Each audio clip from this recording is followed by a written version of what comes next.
During one of the darkest periods of Chinese history, Chun Chan-ye's passionate speeches inspired international resistance to fascism.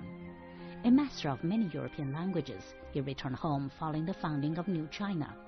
He devoted himself to introducing Chinese culture to the world and the world's culture to China. So why was he later the object of violent criticism? Stay tuned for the second episode of The Writer Who Reached Out to the World.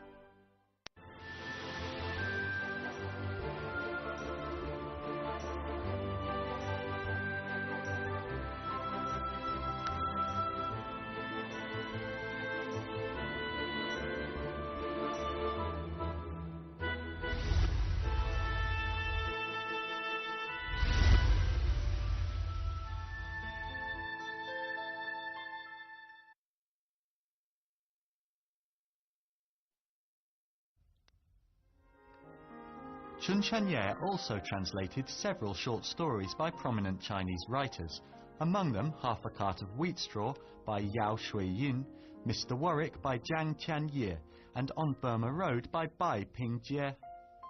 They were picked up and reprinted by such influential international publications as Fiction in New York, New Writings in London, and International Literature in Moscow. His translation into Esperanto of the Chinese anti-Japanese short story collection, New Tasks, was published in Hong Kong. His English translation of the China wartime short story collection was published by the Hong Kong Commercial Press. In addition to his writing and translation work, he was also teaching literature at Tao Xingzhi's school in Kowloon. Israel Epstein spent some time in Hong Kong where he worked for Newsletter, an English-language journal belonging to the China Defense Alliance run by Sun Qingling. Chun Chan-ye had already made Epstein's acquaintance while working at the Third Office. When Guangzhou fell, Lingnan University moved to the campus of Hong Kong University. Epstein introduced Chun Chan-ye to Don Allen. Allen, a graduate of the University of Iowa, was teaching British and American literature at Guangzhou's Lingnan University. He was a poet and a member of the American Communist Party. His girlfriend Julie was also a communist and did some work for the China Defense Alliance. Allen and Chun Chan-ye would later meet in Europe during the Second World War.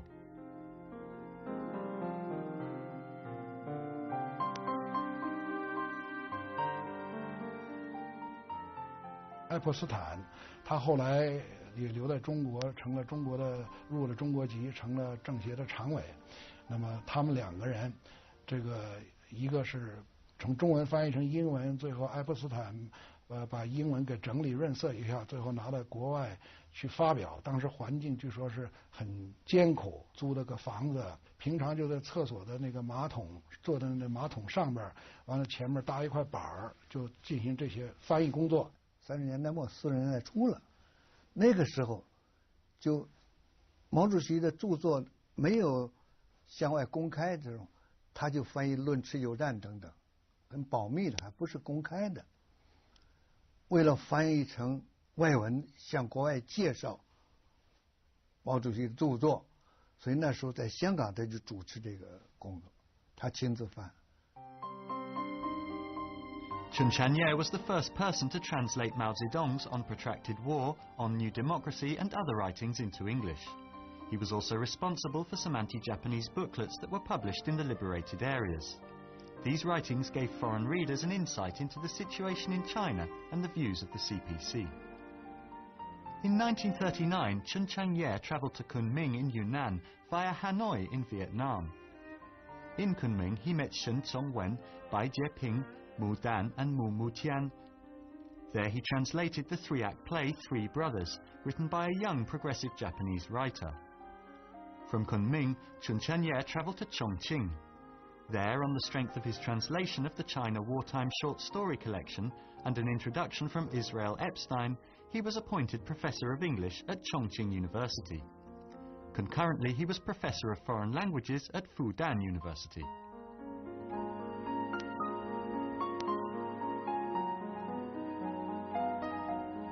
It was in Chongqing that Chun Chanye met a student named Yuan Yin, who'd been forced to flee her home in northeast China by the Japanese invasion. They were soon married. Ma Zhongrong, a professor of foreign languages at Fudan University, introduced them, and Lao Shu was the witness at their wedding. 大学念完了以后嘛，我已经是20多岁了。那个时候在重庆有很多的名作家，像巴金呐、老舍呀，我就跟他们都很熟，所以我结婚的时候是老舍证婚。那么马中庸是我的家长，代表我的家长。我结婚的时候很苦，我没有衣服穿，因为我是流亡学生，跟家已经没有关系了，所以我还借了人一个旗袍穿上了。就这样子，我们就在一起过了一生吧。By 1944, most of Europe had been occupied by fascist Germany and Italy. Britain remained the only free country from which a counterattack could be launched. But sustained bombing by the German Air Force lasting several years had left the British people demoralised.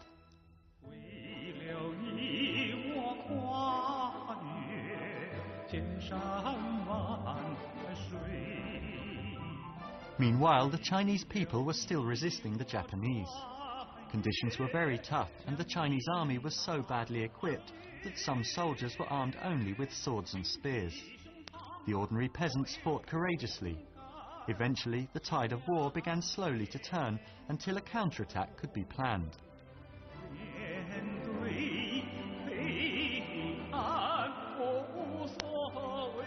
A young university professor from China was in the UK at the time.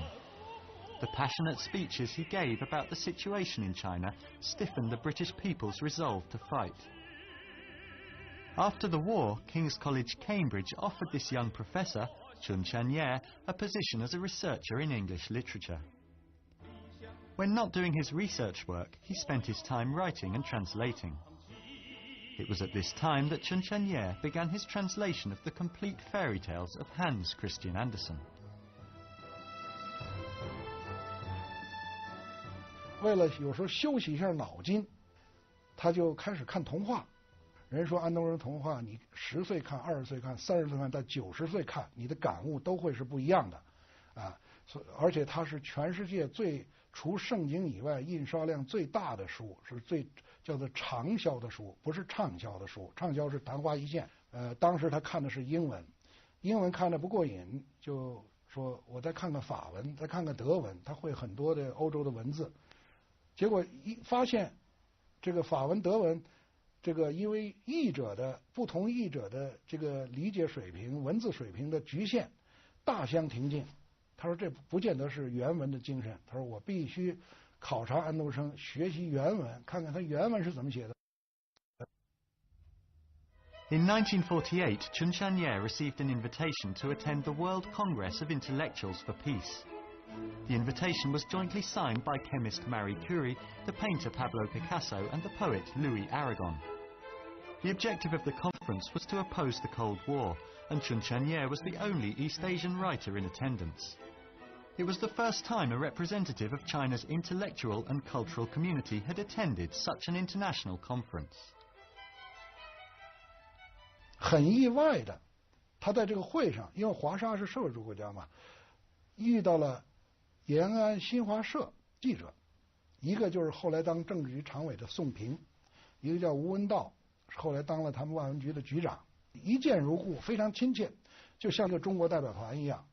后来也签字啊，就是发起成立国际世界知识分子保卫和平大会这个联盟的这么一个声明，当时影响是很大的。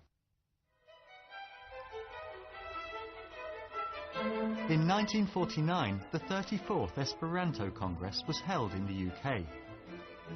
Chun Chanye was the only representative from Asia, and afterwards he was invited to give an interview on BBC television.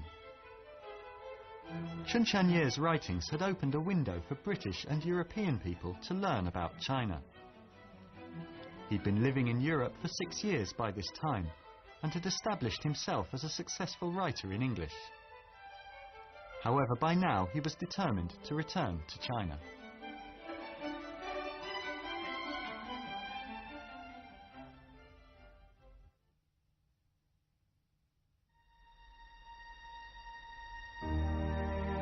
In September 1949, Chun Chanye began his journey home. He reached Hong Kong after 2 months at sea. He didn't know that Lao Shuo was also there, having returned from the United States, and was staying at a friend's home at Hong Kong University. By chance, the two writers, the first to return home after liberation, took the same ship from Hong Kong to Tianjin, and met on the deck.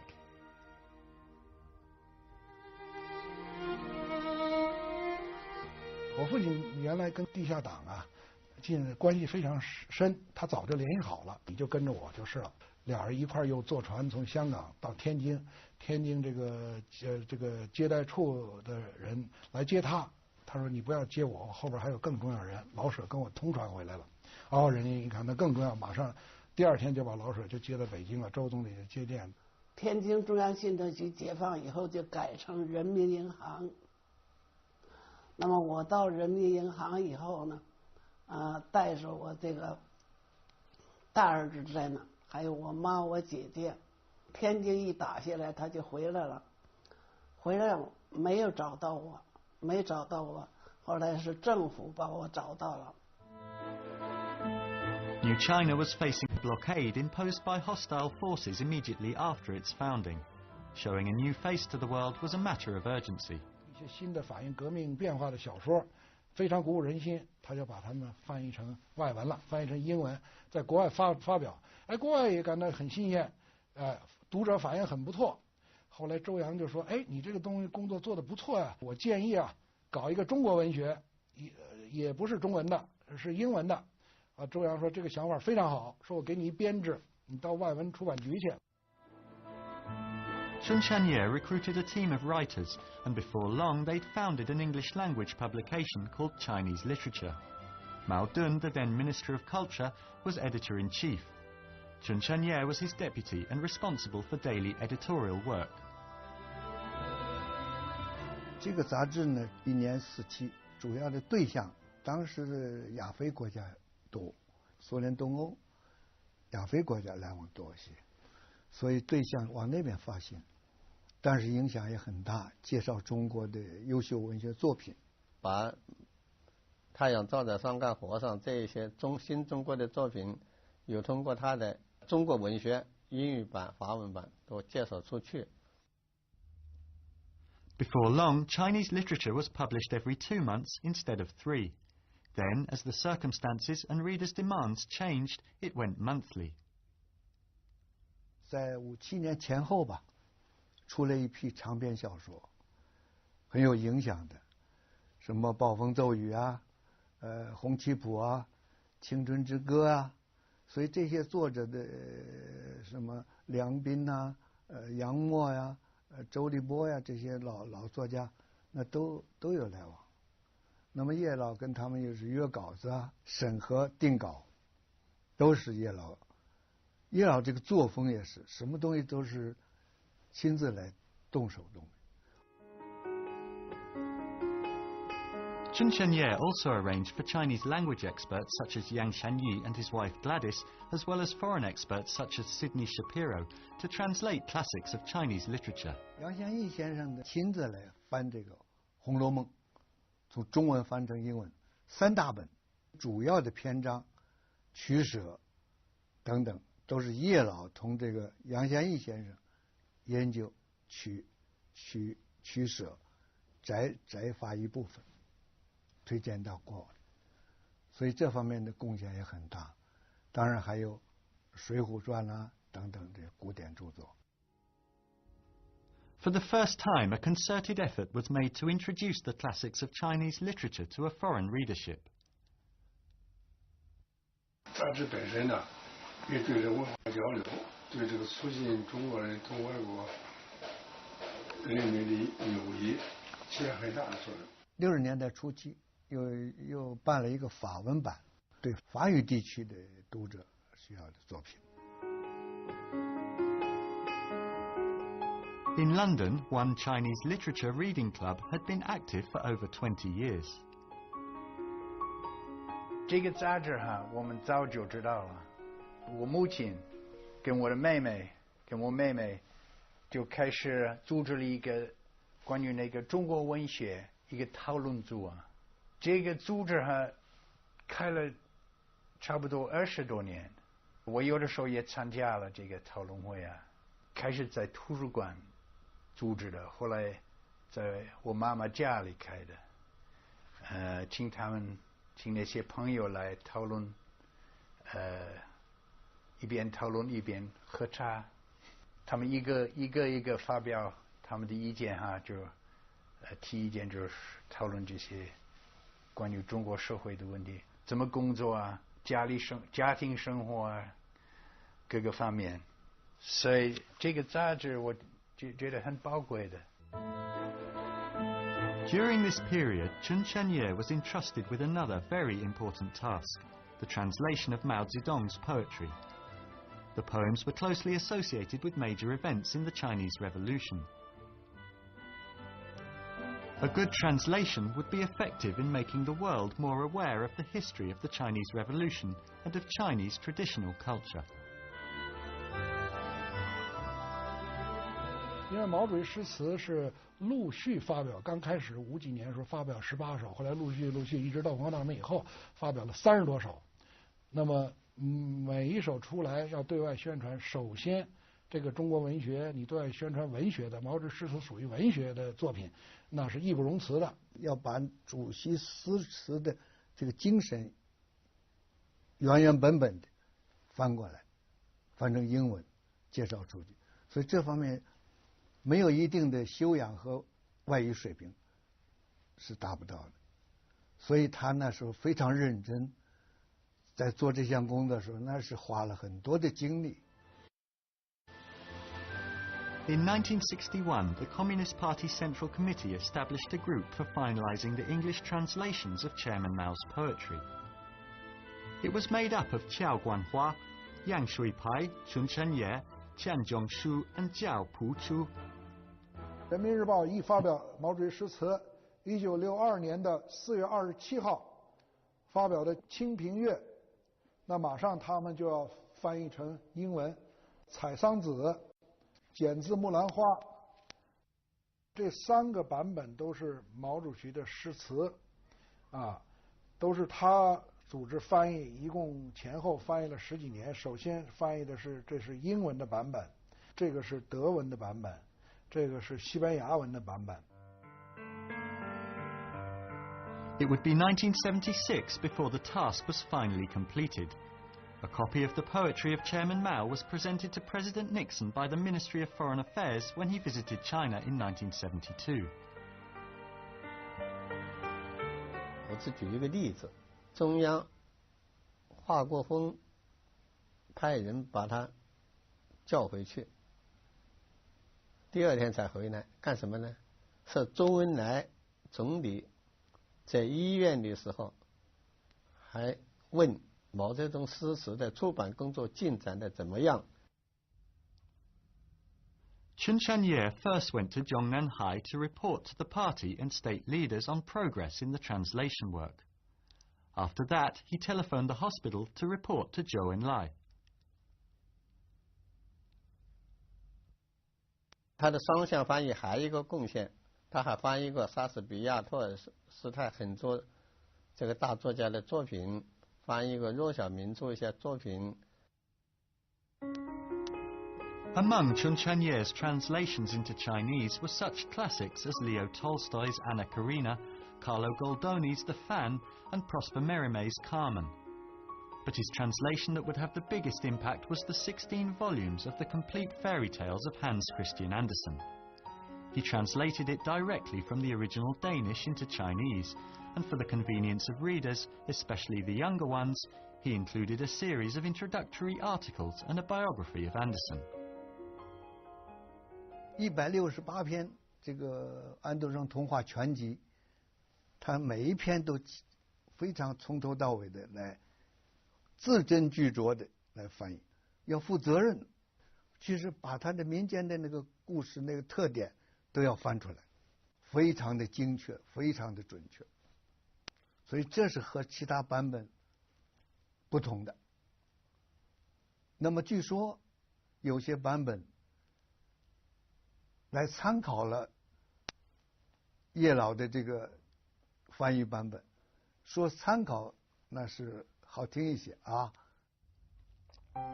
Andersen's fairy tales, including such classics as The Little Match Girl and The Emperor's New Clothes, have influenced several generations in China. CHUN Chanye's translations of these moving, often profound tales are filled with poetry and philosophy. In other words, they're highly creative. 什么叫创造性的翻译？就是比原文还更有哲理，还更有诗意，还更有意义。比如说，举一个简单例子，安徒生有一个名篇叫《小人鱼》，小人鱼，他原著也叫小人鱼，别人翻译都叫小人鱼。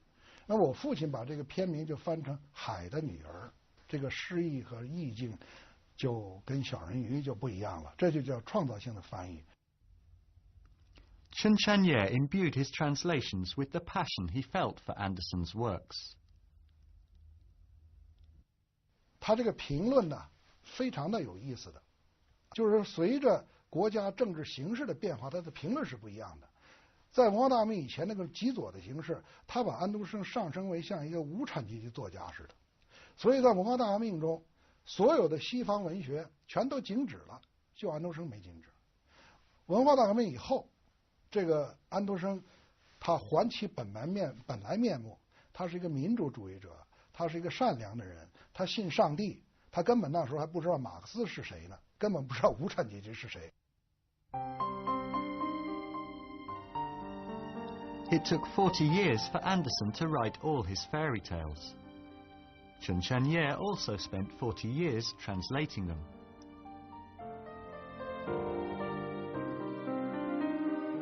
1988年，丹麦女王呢就授予他一个勋章，这个勋章呢是很高级的一个勋章，叫丹麦国旗勋章，就是奖给对丹麦有功的所有的丹麦和外国人。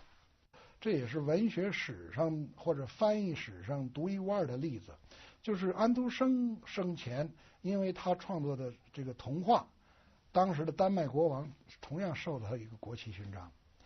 他死后100多年以后，在中国，这个一个翻译家也是同一本书翻译成中文，得到同样一个勋章。他的目的也是为了中国亿万儿童做贡献。这一点，冰心曾经说过，我们要向叶君健看齐。他不仅是翻译安徒生童话，他还翻译了很多国家的儿童作品。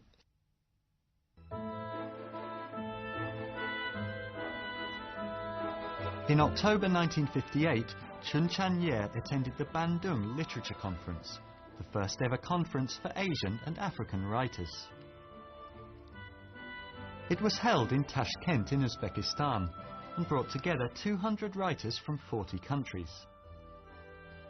The Chinese delegation was led by Mao Dun, and its deputy heads were Zhou Yang and Ba Jin.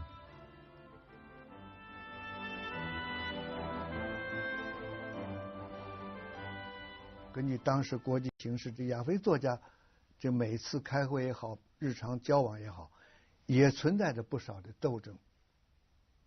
不是说大家观点看法都是一致的，特别是文学观点，是吧？文学观点当然也反映一些政治观点，即使是朋友，也有一些不清楚的观点。叶老又能直接用英文沟通，所以这方面的贡献也是很大的。In March 1961, the Asian and African Writers Tokyo Emergency Meeting was convened, and on February the 12th, 1962, the second Asian and African Writers Meeting was held in Cairo.